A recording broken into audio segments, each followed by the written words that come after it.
Preview। मेरा घर मेरी जमीन यानी कन्वेंस, जिसके लिए मीरा भाईंदर पूरी तरीके से जूझ रही है। आम आदमी पार्टी एक ऐसी मुहिम लेकर आई है जहां मेरा घर मेरी जमीन का सपना शायद पूरा होते नजर आए, ऐसा भी हो रहा है। नमस्कार, मैं दीपाली मिश्रा, आप देख रहे हैं मुंबई की दृष्टि।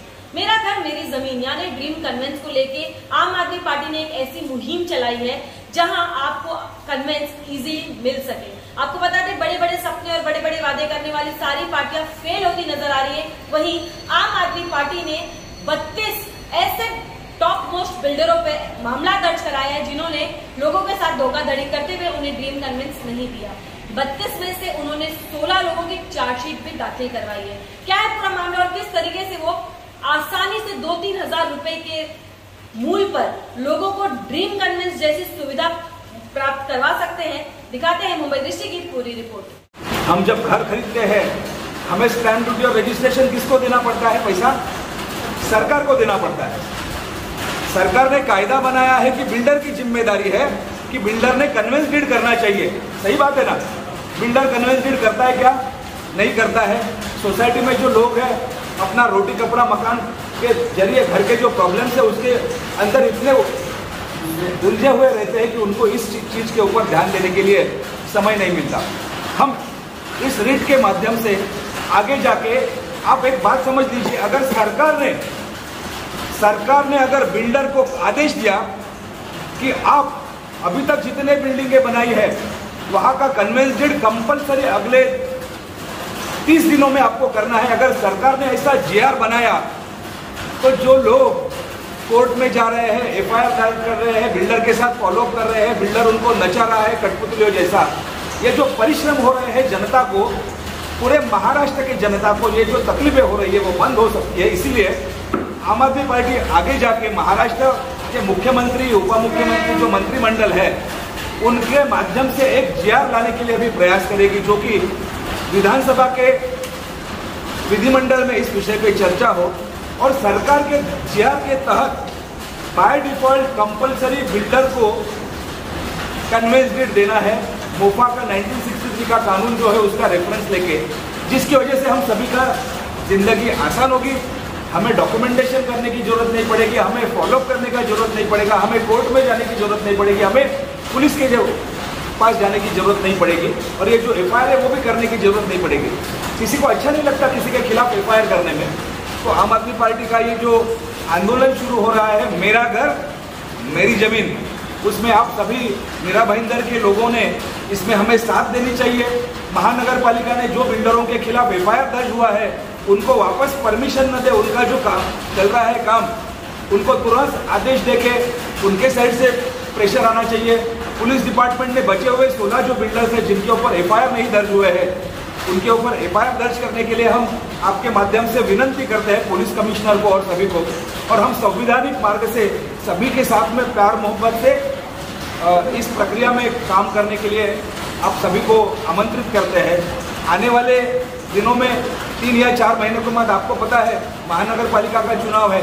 कुछ बिल्डरों ने अभी लोगों को कहा है, लेटर भेजा है, जैसे कनाकिया बिल्डर है कि मैं हम आपको 6 महीने के अंदर कन्वेंस डीड करके दे।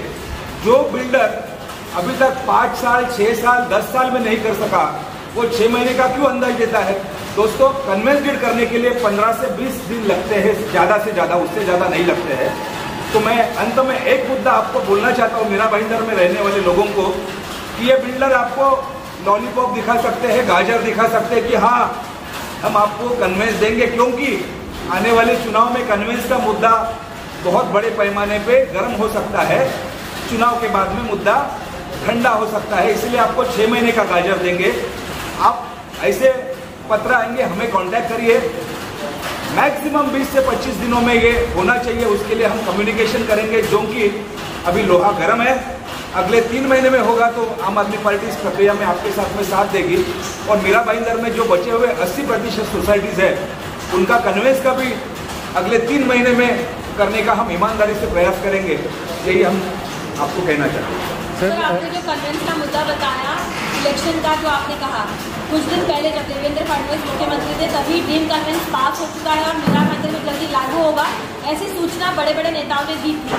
वो कहाँ तक पहुँचा और कितना उसका बड़े बड़े नेता सिर्फ बड़ी बड़ी बातें करते हैं।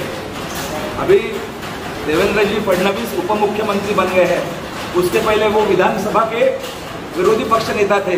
आप देखिए पिछले 2.5 साल में विधिमंडल में विधानसभा के जितने भी असेंबली के सेशन हुए हैं, इस मुद्दे पे देवेंद्र फडणवीस जी ने कितनी बार सवाल पूछे हैं ये प्रश्न सुलझाने के लिए, उसका उत्तर निराशाजनक है। तो ये सिर्फ पॉलिटिकल मुद्दा बना के बड़ी बड़ी बातें करनी है।